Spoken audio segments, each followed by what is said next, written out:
and commitment. The other day,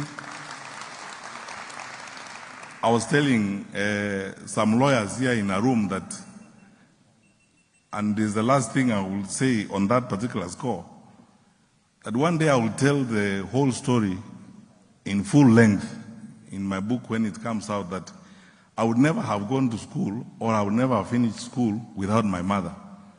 My mother is the most patient person on earth. Because this is interesting. Every day between, I think, standard 1 and standard 3, every single day I went to school, I lost my pencil. I frankly don't know how it got lost, but I lost it. Kefa is here, he can testify to that. I think in climbing trees, eating guavas in Mosoti's compound, and so on, somehow, I mean, it was some miserable thing you could not manage properly. It just gets lost. I didn't know what used to happen. And my mother worked hard. I mean, I don't know anybody in this world who's more patient. She would go to the market and sell milk, sell her wares. And every Sunday come home, she would go to the market twice a month. Once a fortnight, she would be at the marketplace. Then she buys a set of pencils. And then she comes and cuts each one of them into 3. Because she knows that I am actually going to lose that one. And every single morning, I don't know anybody more patient than that. Every single morning, she would sharpen one for me to go with to school.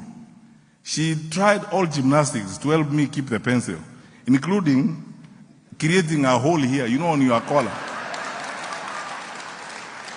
She cut my shirt and created a hole and told me, listen very carefully, when you're finished writing, put it back in there. When you climb the tree, it will not get lost. It will still be there. But I still lost it. I don't know. It still got disappeared. But there's no day I went to school without a pencil. She even made some string, made some marks around it, and tied the string and tied it around my neck and said, look, it will not get lost now. Even if you run, it will still be there. So come back with it in the evening. There's no day I went back home with a pencil. So that is how we grew up. I think the problem was, Kefa, as you remember, is the wavas in Mosoti's compound that were a problem. Because we would go to climb there during break time and so on, and then the damn thing gets lost and so on. But she did not stop giving me a pencil every day. So we are humble. That's why when we discuss these things about the leadership of our country, about the future of our country, that we are moving forward, we mean it. I mean, it's from here.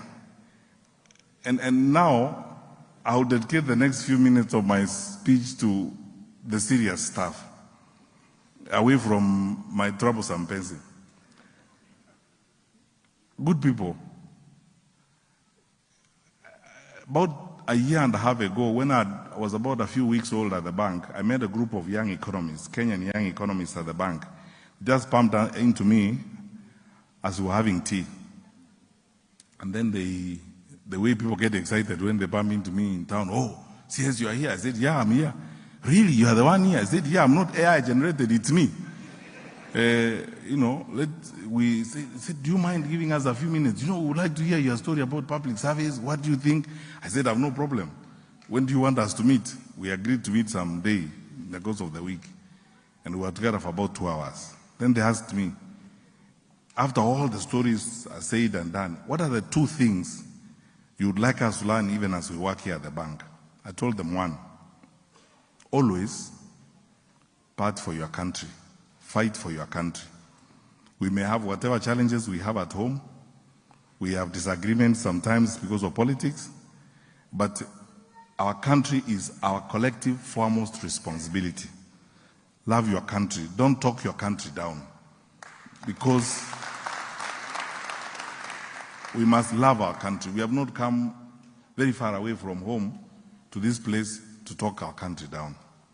Secondly, I told them the best thing you can do with your life, and I believe it, the best thing you can do with your life is touch someone. Go to your village, wherever you come from, Muranga, Kakamega, wherever it is. If there's an orphaned child there who cannot afford fees, save some of your lunch or whatever in the course of your stay here at the bank where you're earning dollars and pay fees for someone and affect the life of someone. And they should not be people related to you by blood or whatever. They should be people you know from your village or somewhere there. Contribute to shaping the destiny of another life. That's where God has put us here. So that then, Dr. Bogongo begins what I see basically as my vision and philosophy. We are here for service. None of us is going to live forever. We will not live eternally. Those days of biblical people like Methuselah and so on living 900 years are not there. We are going to be here for a short time. And while we are here, let us render service and serve fellow men. The greatest opportunity we have is to serve our country and to serve our fellow men.